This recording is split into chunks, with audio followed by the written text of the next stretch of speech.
People are being tricked into passing on private and confidential information all the time. They might be on Facebook and publishing their full date of birth, or installing apps which ask them about their favourite movies, and then people begin to find out stuff about them which can be handy for the purposes of identity theft.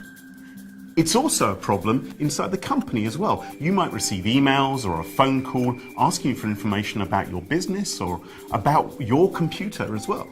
So you may receive a phone call claiming to be from your IT department and asking you, oh, we're doing some maintenance here. Could we have your username and password just so we can fix your PC? And if you fell for that, you could be giving your password and other information to hackers.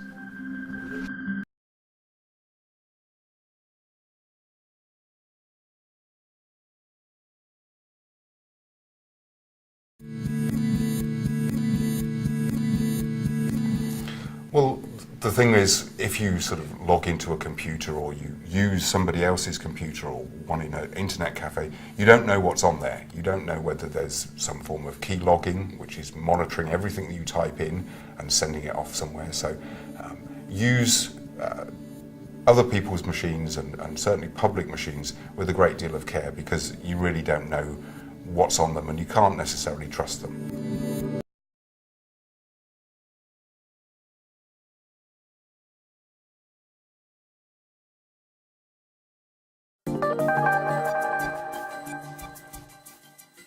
We hear this question a lot of, what's the big deal if I just leave papers lying around or some confidential information? You know, it's a sales quote or whatever. Who's going to see it? The truth is, there are usually visitors walking around the office at any given time. There's always meetings happening, cleaning crews happen, the people who water the plants. There's always people in the office that are not direct employees. So that could lead to some curiosity, and even if you don't mean to, people are inherently curious. You're going to look. You can't help it. So you want to keep that stuff put away. Putting somebody's resume on your desk, you've already exposed their name, address, phone number, sometimes even more than that. That's a data breach. So you want to make sure that you have that stuff all under lock and key, shred it when you're done. That way you keep this information secure.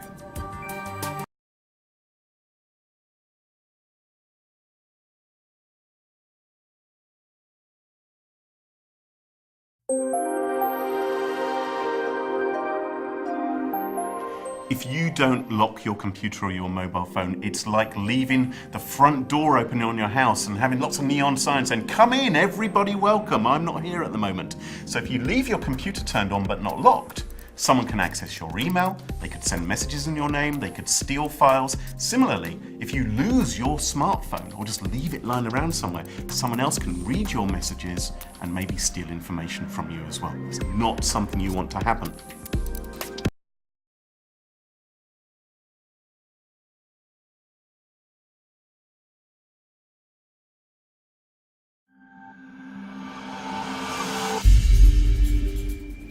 If you see suspicious activity or you get suspicious communications, maybe people asking for information, then it's important to report that, because you may not be the only person inside the organization who's receiving that. You may not be the only target of someone who's trying to break in and get information out of the organization. So if 2 or 3 people are seeing that activity, then everyone can be warned that this is going on, and everyone has heightened awareness of it to ensure that information is not going to be lost.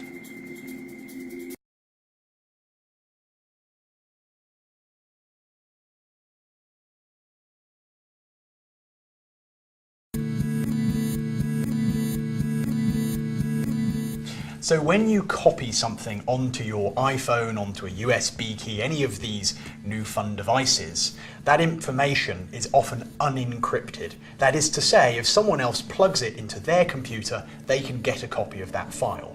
And that could be perhaps sensitive work documents, but it could just as easily be some personal information relating to your family or finances. Using password protection and encryption means that that data is stored in a secure fashion. So if someone picks up that device that you've lost in the car park and plugs it into their computer, they won't be able to get access to it. Only you, or perhaps the IT team if it's corporate data, can recover it. It's a critical control for making sure you don't breach information today.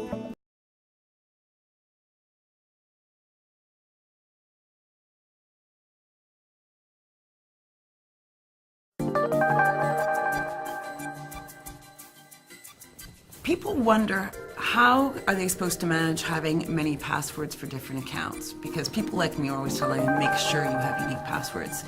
And it's kind of like having one key that opens everything of your life. Your car, your house, your garage, your office. And if someone got a hold of that, they get a hold of everything.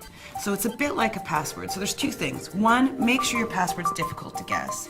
Now, there is all kinds of different ways you can do this. You can use poetry and change numbers for letters where they look similar.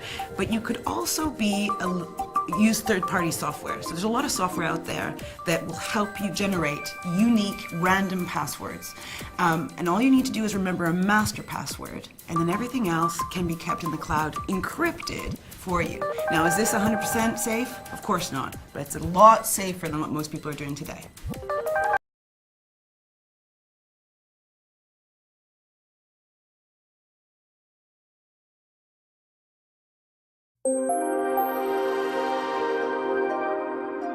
So unfortunately, there are lots of cyber criminals out there who are trying to entice you into clicking on their nasty link so they can deliver you to a web page which will automatically install a virus and start stealing your data, maybe trying to get access to your internet bank or steal your credit card information to take your money. Really, you've just got to be a little bit suspicious about whether an offer is too good to be true. Is there really a Nigerian out there that wants to give you $63 million because he likes your face? Is there really someone prepared to sell you a Rolex for $5? Popular examples you need to watch out for include, for example, parcel shipments. If you receive an email from a popular parcel shipment company, maybe you want to think about whether you actually ordered something, and perhaps consider going to their website directly to check it rather than blindly clicking the link. It's all about being just a little bit cautious about whether that person is truthful or not. Always think twice.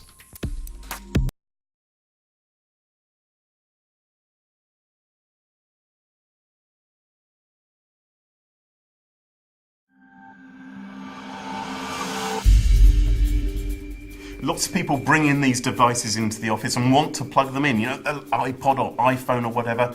The thing is that these devices can not only harbour viruses, which could infect your corporate network, but also potentially they could be used for slurping off data, actually taking the data on your network and stealing it. And so understandably, IT want to be sure that what you're doing is safe and secure, and they also want to make sure that any data which you do take from the network and put on your device is properly encrypted. So if it does fall into the wrong hands, no harm will be done.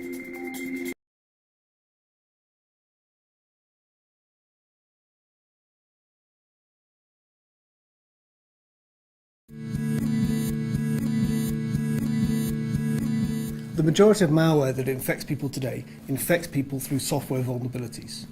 These are errors, bugs if you like, within legitimate applications that the bad guys can exploit to get their malicious code running on your machine.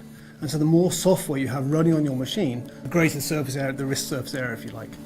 And so it's important from an IT perspective that they know and they can control the software that is on that machine so they can make sure the software is correctly patched and kept up.